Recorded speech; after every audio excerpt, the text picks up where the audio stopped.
Well, good evening. It's good to be gathered like this again on another evening for revivals. Last evening we talked a little bit, thinking about kind of going back to the garden, thinking about God's love for us, his desire that he would take first place in our life. And this evening I would like to talk a little bit more about love, but in this case, talk what it means to love other people. Think about when the lawyer came to Jesus asking, what is the greatest commandment? He said, love the Lord your God with all your heart, soul, and mind. And the second is like unto it, love your neighbor as yourself. On these two hang all the law and the prophets, right? And so those two things kind of summarize all the law and the prophets. And so this evening, I'd like to look a little bit about what it means to forgiving and loving like Christ. Now, back in September, I received an email. And to give you a little context to this email, I need to go back, probably 10, 15 years here. I went to college as an engineer, and I had worked studying biodiesel and seed pressing, actually. And so there was a missionary in sub-Saharan Africa, in Burkina Faso, that was working among the Burkinabe people, and would have liked some help or would like some assistance in trying to figure out how to press oil out of Jatropha seeds. It was a type of weed or plant that grew naturally there. It was poisonous. And if you understand a little bit about Burkina Faso and sub-Saharan Africa, this was out in a very remote place. There was no electricity. Any type of electricity you had there was from solar panels and things like that. And so the idea is could we somehow get a way to have fuel way back in? And so the idea is if we could press the oil out of the Jatropha seeds, we could make biodiesel, we could run generators, we could begin to power things there. And so we got to know Matt and Julie Walsh through that event. Now, unfortunately, it wasn't successful, what we were trying to do. But some time passed. And unfortunately, radical Islam went through the country of Burkina Faso. They had a medical clinic there. They had a handicap center, or a center for the people that had disabilities. These radical Islamic extremists kind of came through. They burnt the handicap clinic, and it wasn't even safe. So they moved and continued serving in the country of Senegal. So we get periodic updates and things from them. And here in September, around September 18th, we received an email, and it was about Julie, Matt's wife Julie. She had stepped out on the back porch where they typically do their laundry and felt a sting in her right foot. And she immediately thought, well, she must have stepped on a scorpion. Scorpions are pretty common in that area of the world. And she looked over to see a black, what am I trying to say here? A black cobra slithering away. Well, if you know anything about snakes, that was not a good thing. And so Matt took her to the hospital. They immediately started giving her anti-venom. And by the end of the day, her legs started to swell up. She began feeling weaker. They kept giving her more anti-venom, trying to combat the snake venom. By the end of the day, she was feeling very weak. Her muscles felt heavy. So they gave her some more anti-venom on Friday, trying to turn this thing around. And finally, on Saturday, she started gaining some energy and was able to eat a little bread, drink some juice and things started to turn around. And so over the next few days, we were receiving emails from her husband, Matt, on how she was doing. And finally, on September 23rd, we received the update that they were able to go home from the hospital. And so it was a kind of a exciting time. A blessing to see that she was able to pull through that. Now, I had been studying for revivals well before revivals, praying about it and everything. So this was back in September. I literally just got an email yesterday, which I wasn't expecting. She is flying to the United States. There's an infection in the wound, and they're going to do whatever they need to do to take care of that, do a skin graft. It is not completely over yet.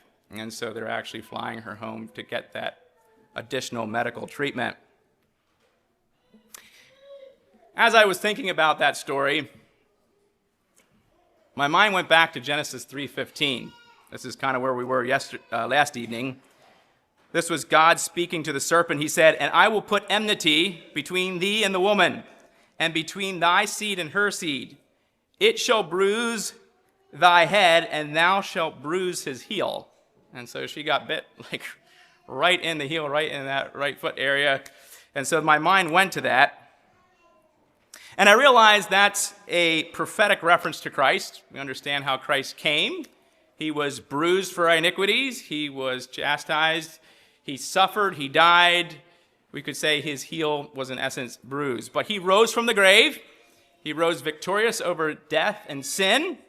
And he, we could say, bruised the head of the snake, conquered death, right?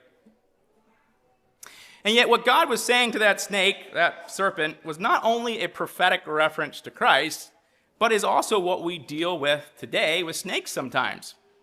I mean, this account with Julie is a prime example of that. That black cobra bit Julie's foot, and that snake was later hunted down and killed. And they had a picture of it, machete chopped up, there it laid. It was dead.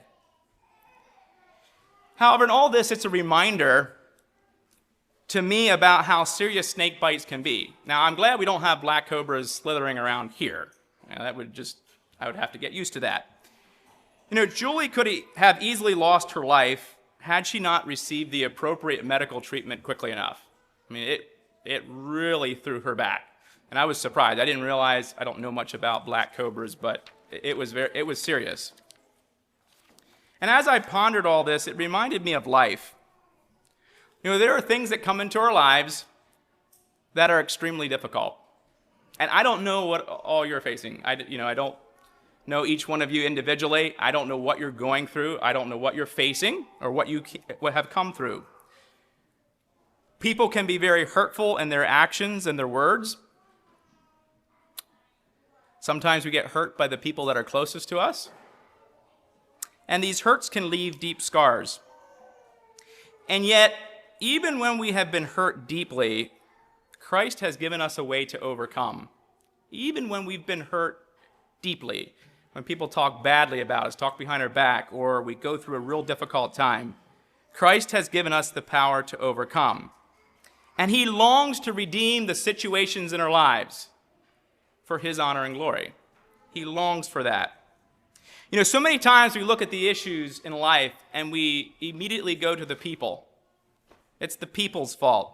Whatever, the person who caused us the pain. Go back to COVID and some of the decisions that were made over that time. There were a lot of people that spoke very negatively about our government leaders. I'm not saying what they did was correct or they handled the situation properly, but we're called to respect our leaders. So many times when things are in turmoil and we just feel maybe agitated or hurt, we can blame the people. It's an easy out. It's like a scapegoat, right? We focus on the people that are involved. The person that cut me off entering the merge point, in a construction zone. People that gossip behind our back, can be anybody. And yet this is just on the surface. This is just on the surface. There's a spiritual war going on behind the scenes. And we're in this battle as well. Let us not lose the spiritual battles in our own life by getting caught up on the fray that's on the surface, the friction, the tension that can sometimes bubble to the top. I'm reminded of the story of Job. We all know that story very well. And we look at that story. He lost his family. He lost basically everything he owned in a day. Then he came down with boils, painful as could be. And then to have his wife turn to him and say, "Curse God and die." He didn't even have support. You talk about a low point in your life. Why, God? Why would you allow this to happen? He was completely oblivious to the dialogue that was going on in heaven between God and Satan. Have you seen my servant Job? How he's an upright man. Perfect. He didn't see that. He didn't understand that. He was just seeing the surface. And the same way it is in our lives. So many times we don't understand. We do not see. We won't see. And we probably will never know until we get to eternity why we went through what we went through. Yet each trial is an opportunity for Christ to be honored and glorified through our life. And so we need to be living like Christ. We need to be forgiving and loving others like Christ did. Now, back when I was in college, I was required to take several general education courses as part of the overall package deal there as getting a degree from the college. And so, yeah, we had to fill something out. And so I'm looking over all the courses, and I don't know what prompted me, or I don't know what I was thinking, but I signed up for a class on the Holocaust. I don't know if I was knocking out a gen ed for history or what it was, but I was trying to get something out of the way, so I checked Holocaust, and I was enrolled in the class on the Holocaust. And it was probably about the worst class I took in college. Now, it's not because we could say the course was really hard. You showed up to class, you did your work, you studied hard, you were okay. It was not because the professor didn't know what he was talking about. It was actually quite the opposite. He was the author of the textbook. He was very knowledgeable. But it was because of the content. You know, I would routinely be going through my day, and I'm a fairly jovial person. I mean, don't walk around with my head down too often. And I would go through that class in the afternoon, and I would come out depressed. It was just awful. It wasn't like it wasn't good to learn or wrestle with, but it was just hard to process. How could human beings treat others that way? Families being torn apart, having people starve in concentration camps. How could other humans do this? People being herded into large trenches, forced to lay down on top of piles of dead corpses and then just gunned down. Why? How? How is this possible? Men and women and children being forced into gas chambers and killed. How do you process that? How can that much evil exist? It was very depressing. And in the last class, or one of the last classes of the semester, we got to talking about how many Jews became atheists. And so if you look at this whole picture here of them going through the Holocaust, many of these Jews that came out the other side could not believe in God or could not believe in a loving God. How could a loving God allow them to face these difficult times? And then the professor asked this question: could you believe in God if you lived through the Holocaust? If you were there, you saw your family die, you were starving in a concentration camp, could you wrestle through that? Would your faith stand up to that? Could you believe in God? I invite you to Matthew 5 this evening. We're going to look at verses 38 to 48.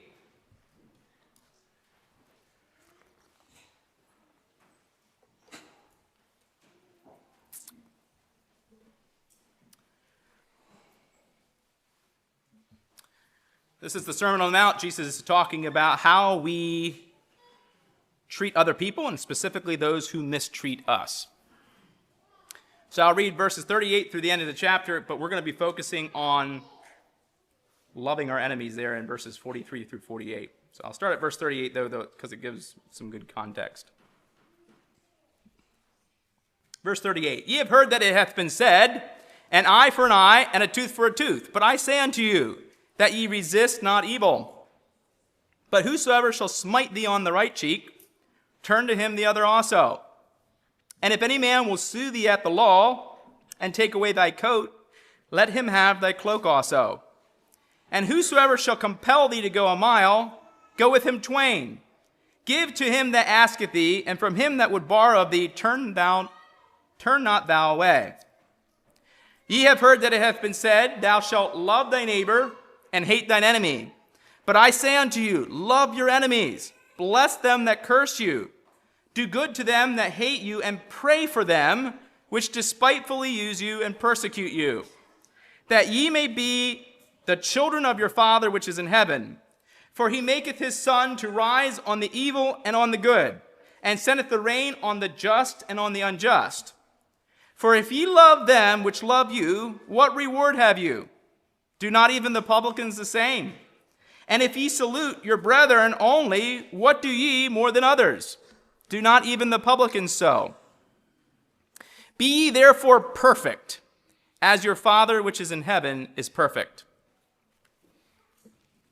So if we look at verses 43 and 44, and also we can see this in verse 38 and 39 too, we see this common phrase as we go through the Sermon on the Mount. Jesus says, ye have heard that it hath been said, and he quotes the Old Testament law. Then he comes back to it and say, but I say unto you. And so he keeps referring back to the Jewish law, and then expounds on the new covenant that he was ushering in, what this was going to look like. And so he was not tearing down the law, but he was building upon it. He was going beyond it. He was getting to what we could call the heart or the spirit of the law, God's heart behind the law.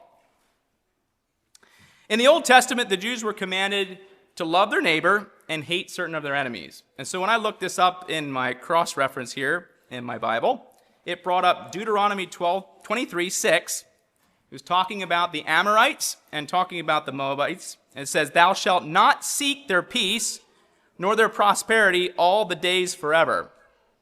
And I was like, oh, I can't believe, I'm just trying to think, well, why would God have said that? But I was like, oh, the Moabites, yes. We go back to the story of Balaam and how the Moabites led the children into sin. They led them into sin. And so we see God telling them they were not supposed to seek their peace. Then in Leviticus 19:18, it says, thou shalt not take vengeance, nor bear any grudge against the children of thy people, but thou shalt love thy neighbor as thyself. I am Jehovah. And so here as we look at the context of my neighbor, right, they're talking about, or it could be interpreted as fellow Jews, the children of thy people. These Jews were not to seek vengeance or hold a grudge against any of their own people group, their neighbors. Now this can be difficult, especially when other people are difficult to deal with, especially when they don't treat us kindly. And yet, even with this being difficult, Jesus takes it a step further and says that we're supposed to love our enemies. Now that word enemies, it's not like it's some kind of, we could say, the King James doesn't have it right, or whatever. It's taken from the Greek word ekthros. It means hateful or to hate. It's somebody that is not looking out for your well-being. Somebody that hates you. And love in that verse is agape love. It's a Christ-like love. It's the love that we see in Romans 5:8. While we were yet sinners, Christ died for us. And so this love is not natural. Cannot be lived out consistently without the Spirit of God living in one's life. Now, there are three basic ways we can respond to our enemies. Three ways. The first way, or you could maybe say four, but the first way is we can return hate for hate. Eye for eye, tooth for tooth. And that kind of kept things in check, right? Equal for equal. And we could maybe lump into this category, or taking it a step further to revenge. 2 eyes for 1 eye. 2 teeth for 1 tooth. That idea. This is kind of this unbridled natural response. Like, I am going to get even, or I am going to take vengeance, right? I'm going to get revenge. This is the way the children respond. You know, maybe they have a toy. You have 2 children there, they're playing, and they look over, and it's like, oh, that's my doll. So you go over, and the child grabs the leg and starts pushing, and then the one starts pushing the other child, and it just keeps escalating, and there's hollering, and that's the unbridled natural response coming through. The Old Testament law of an eye for an eye and a tooth for a tooth kept this in check. It didn't let it run out of control. A second way we can respond is to simply not respond to the hateful act. I would call this the bridled natural response. It's the way that adults should respond, even if they're living in their own human nature, since this is the behavior encouraged in general society, for the most part. Nobody likes when people are, creating road rage and blowing up and whatever else. Yes, people are going to cut you off. Some things are going to happen. Things aren't going to be nice. But just cool it, relax, and move on, right? And so non-Christians can live this out. They're able to exhibit a level of self-control in the way they respond, even though they may not feel that way inwardly. And so it's frustrating and yet they have enough of self-control that it doesn't blow up. This response keeps the tensions from escalating. Now, too often when I look at my own life, too many times, I am satisfied with this level of response. I did my thing. I didn't go talk behind the other guy's back now or spread some rumors, or I didn't do this or that, or to kind of get even. I just bit my lips and I'm good. I showed Jesus. And I'm okay at this level. I feel good about operating at this level. However, this is not the level of response that Christ requires of his followers. What he is asking is that we return good for hate. This is a Christ-like response. And the world will not understand this behavior. This type of response builds bridges. It seeks reconciliation. It pushes towards that. It is representing or showing a God-like love. We could say an agape love, an aggressive love for the other person. It has this eternal perspective on the person's soul. Do you care about the perpetrator? To the point that you will aggressively love them. I care about them. And so it's not a passive love. We think of God as love. When we look at God as love, he sent Jesus and he pursued us. He pursued us. It's an aggressive love, not a passive love. And so when we love our enemies, we return good for hate. Others experience the love of God through us. Now, verse 44 lays out 3 actions that would fall under this concept of loving our enemies. The first is that we bless them that curse you. Words can really hurt. They can really hurt. It can leave a lot of damage. People can be scarred for years. Each one of us can probably remember times when unkind things were said, when we were hurt by someone else's words. However, it's our choice on how we respond to this, how we are going to respond to this. We can return hateful comment for hateful comment. We could just zip our lips and eat it and just kind of maybe fester or boil inside. Or we can choose to move forward in aggressive love and bless them as they make hateful comments about us. We are to do good to them that hate you. We cannot choose how people treat us. We go through life, things come up, things are going to happen. We do not have control of the events that come into our lives. God's in control, but we don't have that control. Some time ago at work, we would go over this equation. It was the event plus your response equals the outcome, positive or negative. There's only one part of that equation that you have any control over, and that's your response. But your response has a direct effect on the outcome, okay? Whether it's positive or negative. God is a redemptive God. He brought life out of death. Christ's death on the cross was an awful event. And yet God used it to bring life to each one of us. And so in a similar manner, God longs to redeem the times that are meant to bring death to us, that are meant to bring us down, to bring him honor and glory, to bring life. And yet we play a part in this redemptive work. We have a choice in how we respond. Are we going to allow God to work through us, or are we going to respond in a different manner? Just like Jesus wrestled in the garden in prayer, struggling, sweating drops of blood as he anticipated going to the cross. He laid his life down. That struggle between the flesh and the spirit, we have the same struggle within us.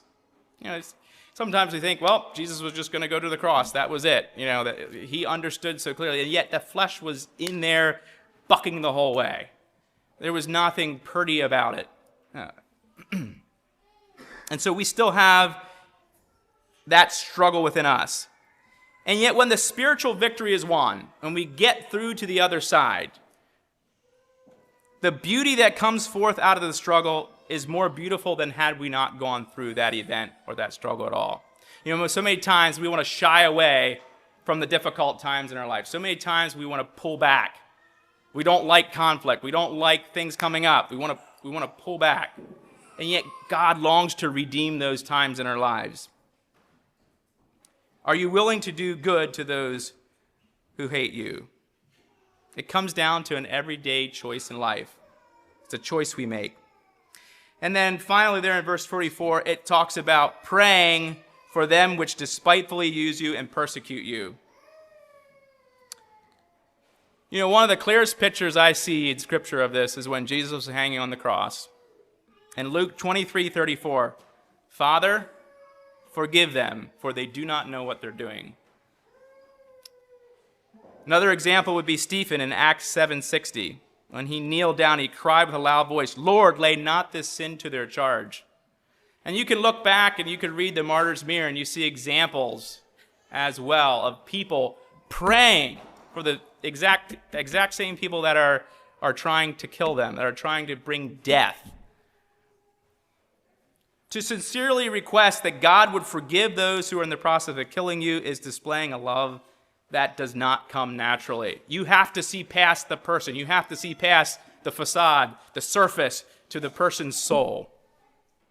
It is a godlike love, an agape love, an aggressive love that is concerned about the perpetrator's soul. It has an eternal perspective. Now in verse 45, Jesus says that this way of living is necessary if we want to be considered a child of God. You know, sometimes we think, well, man, this is optional. This is just for the spiritual elite, the people that are up here. No, if you want to be considered a child of God, this is what we're told to do. The Matthew 5, the Sermon on the Mount, is for here and now, to be lived out today. It says that ye may be the children of your Father. And so it gives this example of how God blesses all people. It talks about how he sends sunshine and rain on both the good and the evil. God's not partial. He treats everybody the same. So just because you're following the Lord doesn't mean you're going to be super blessed over here. And just because this guy is doing evil over here doesn't mean he's going to be cursed and damned and whatever else. This isn't the health and wealth gospel. Now, there are, I think we talked about this last night, intrinsic benefits for following God's path, his design for life. And yet God blesses all people. There are many people that are extremely financially blessed in this world that are not probably following God's plan for their life. You know, I don't know Elon Musk personally. I don't know Jeff Bezos personally. I don't know anything about them, so I don't have anything to say really about them personally. I'd be looking on the outside, it would say I question whether they're following God's design for life, for their lives, but these people are extremely blessed. Elon Musk has a net worth of $480 billion. It's hard for us to even imagine 1 billion or 1 million, or, keep ratcheting it down. It can't even fathom that amount of net worth. It's, Jeff Bezos, $228 billion. God blesses all people, right? He's not partial to anyone, and so we need to follow his example. Just the worst of sinners, God still blesses. If we go to verses 46 and 47, Jesus continues this thought. We're called to love everyone. There's no reward in just loving those who love us. Good for good, right? You're my friend, therefore I will treat you as a friend. You're my enemy, I'm going to keep you at arm's distance, arm's length. And Jesus brings in this idea of the publicans, the tax collectors. They were hated of the Jewish people. Think of how they sometimes took more than what they were required to for the Roman taxes. We know the story of Zacchaeus. He's a little dishonest. I'm sure many of the other tax collectors were as well. They got a name, and rightfully so. And yet they had friends, and they showed kindness to their friends. And so if we only show kindness to our friends, only those who do not mistreat us, those who treat us kindly, we're no different than the world around us. And finally, in verse 48 then, Jesus calls us to be perfect. Now, I don't know anybody here perfect? I'm joking. I don't think any of us would be the first ones to say, yeah, I'm perfect. Yep, that's me. Yeah, I'm right there, right up at the perfect level. We're still in the sanctification process. The word perfect there means complete. It means whole. We're to be completely transformed into the image of Christ, represent him perfectly in life. But how do we do this when we're battling the flesh? Is it possible to be perfect? And I don't think, I'm not sure how you would look at this, but there's not one person on this earth that has ever lived a perfect life outside of Christ, right? So none of us have attained to this level. And I think this is where the love and the grace and mercy of God come into the picture. We strive, we walk in the footsteps of Christ. We are a disciple of his. We're following after him. We seek to love him in the way that we reflect him in life. But there will be times when we stumble and fall. There will be times when we battle the flesh and we come up short. We don't represent Christ the way he would like us to. We fail to accurately portray God to others. And it's in times like this that we need to ask forgiveness of our Heavenly Father. I enjoy children. I think I've mentioned that before. And sometimes it's helpful for me to think about a child that's learning to walk. We have 6 children. Every one of our children came out of the womb not knowing how to eat by themselves. They had to learn how to sleep. They had to learn how to crawl. They had to learn how to walk. They had to learn all these things. And so, okay, child's growing up, around maybe a year old or something like that. Maybe they're trying to start taking the first steps, and they're kind of holding on to the edge of the sofa, and they're trying to learn to walk. And so maybe we go to them and we hold their hand and we help them along, and they stumble and fall, and we pick them back up. And we help them along and we help them walk, and they stumble and fall again. So in my child, I gave them 5 times to stumble and fall, and then I laid down the law. That was it. Done. Now it's discipline. No. We would never do that. If they fell 20 times, I'd pick them up 20 times. If they fell 30 times, I'd pick them up 30 times. Eventually, what happens? None of my children crawled in the door this evening. They all knew how to walk. It's wonderful. They were growing. They were learning. We're children just like that. We're growing. We're learning. God longs to pull his hand down and lift us back up. Walk with me. Walk with me. I'm reminded of Jesus' parable of the servant that owed this enormous debt. There's this Lord, and this servant owed 10,000 talents. 10,000 talents, you couldn't pay that off in a couple lifetimes. It was impossible. And so the Lord, trying to reconcile his accounts, or I'm not sure what he was doing, realized that this guy needs to pay up. And so this servant begs for mercy. Give me a little time and I'll pay. Now that was the most ridiculous statement. He was never going to pay it back. There was just no way. And yet God forgave him. The Lord forgave him all that debt. Wiped it clean. Didn't say, okay, keep trying to pay on it, right? No, he wiped it completely clean. It was a done deal. Paid for. In full, done, and moved on. And yet this servant, goes out and finds someone that owed him 100 pence. 100 pence.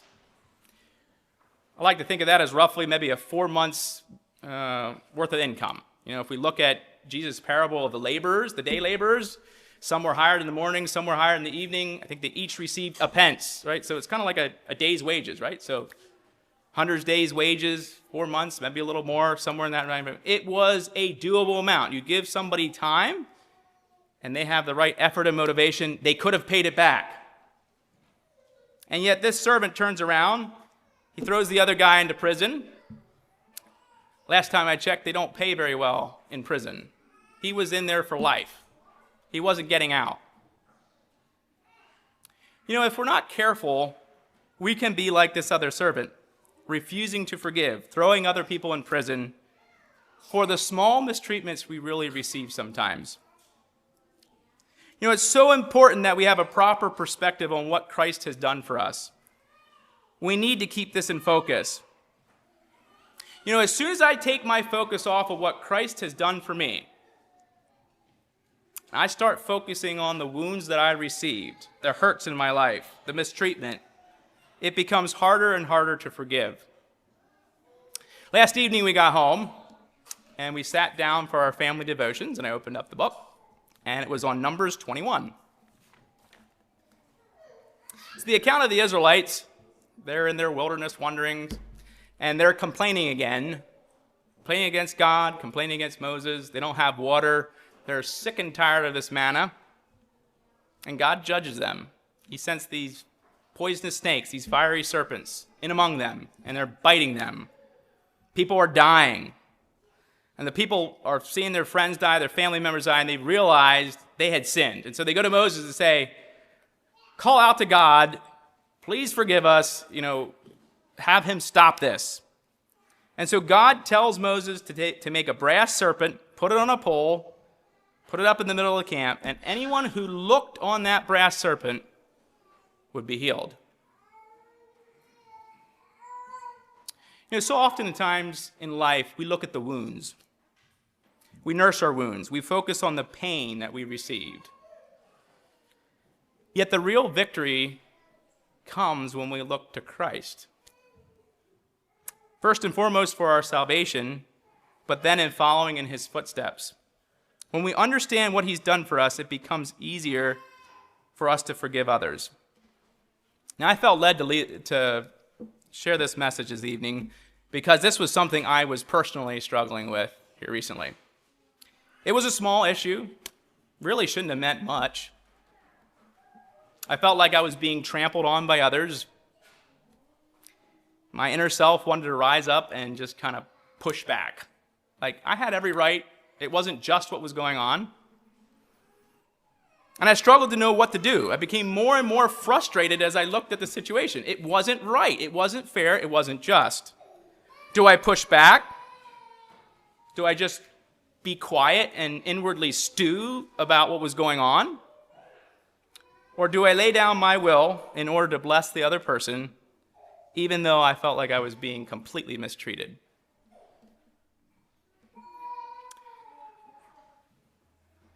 It was only when I redirected my focus back onto Christ, I got myself out of this situation, the Holy Spirit working in my life, that I was able to kind of get through that.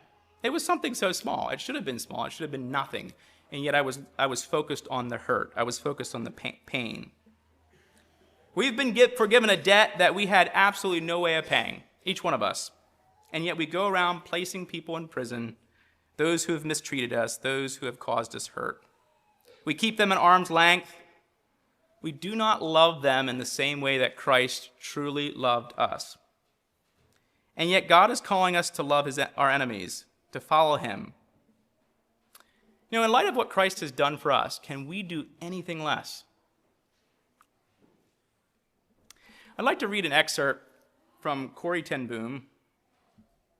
I'm assuming maybe some of you have probably read this. I don't know. I'm sure most of you know the story of Corrie ten Boom.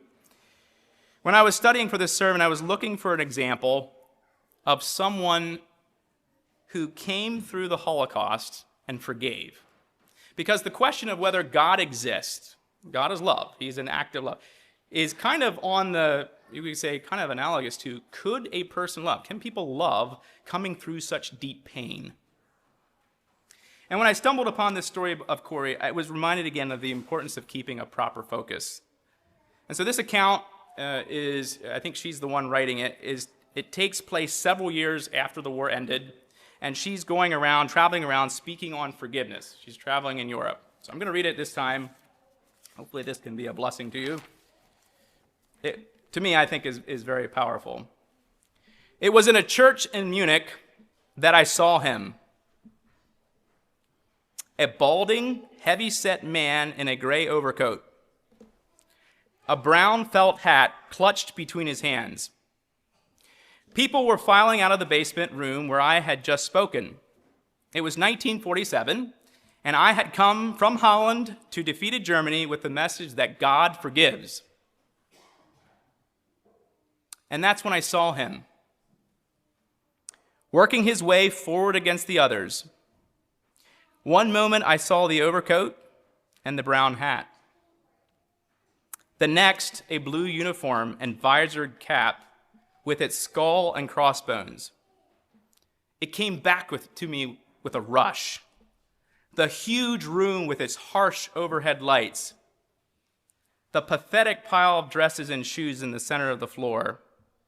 The shame of walking naked past this man.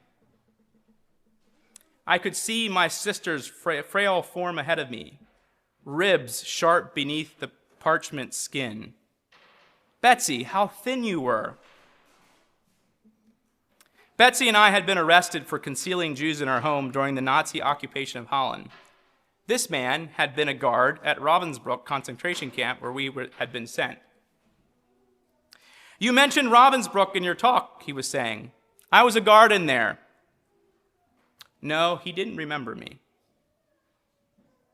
But since that time, he went on, I have become a Christian. I know that God has forgiven me for the cruel things I did in there, but I would like to hear it from your lips as well. Fräulein, his hand came out. Will you forgive me? And I stood there, I whose sins had every day to be forgiven and could not. Betsy had died in that place. Could he erase her slow, terrible death simply for the asking?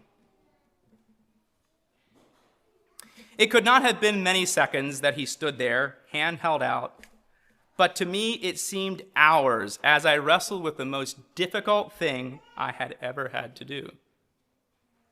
For I had to do it. I knew that. The message that God forgives has a prior condition, that we forgive those who have injured us. If you do not forgive men their trespasses, Jesus says, neither will your Father in heaven forgive your trespasses. And still I stood there with coldness clutching my heart. But forgiveness is not an emotion. I knew that too. Forgiveness is an act of the will, and the will can function regardless of the temperature of the heart. Jesus, help me, I prayed silently. I can lift my hand. I can do that much. You supply the feeling. And so woodenly, mechanically, I thrust my hand into the one stretched out to me. And as I did, an incredible thing took place. The current started in my shoulder, raced down my arm, sprang into our joined hands. And then this healing warmth seemed to flood my whole being, bringing tears to my eyes. I forgive you, brother, I cried, with all my heart. For a long moment, we grasped each other's hands, the former guard and the former prisoner. I had never known God's love so intensely as I did then.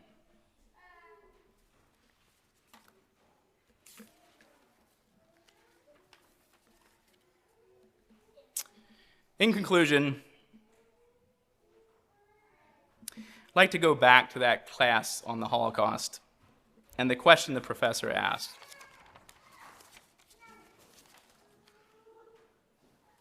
Could you believe in God if you lived through something like that? Could you forgive?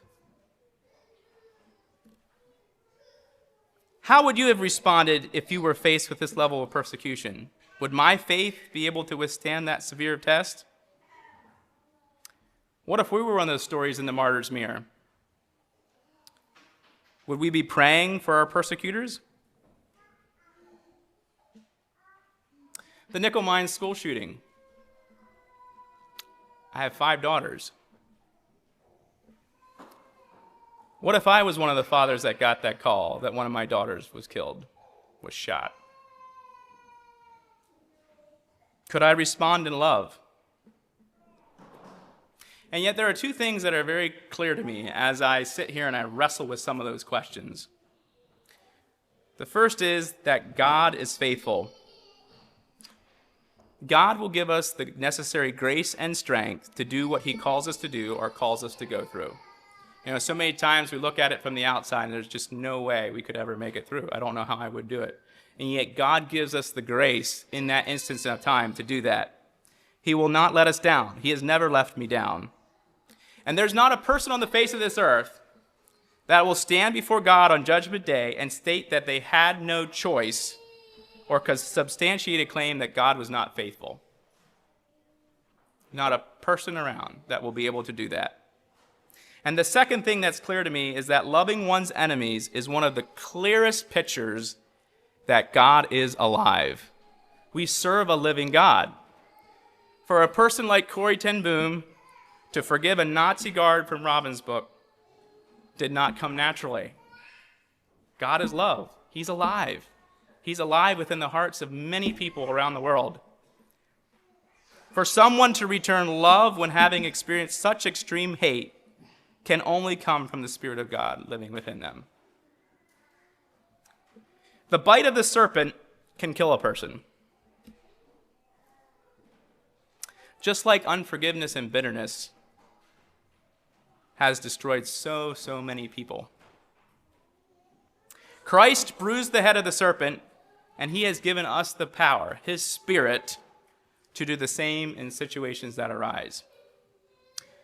So in conclusion, let us purpose to live out the gospel we profess. The Sermon on the Mount wasn't just for 2,000 years ago. It was meant for today. God is alive. It's a love that is not a passive love, but it's an aggressive love. And so let us live that out. Love our enemy as well as our neighbor, and in so doing, clearly point other people to Christ.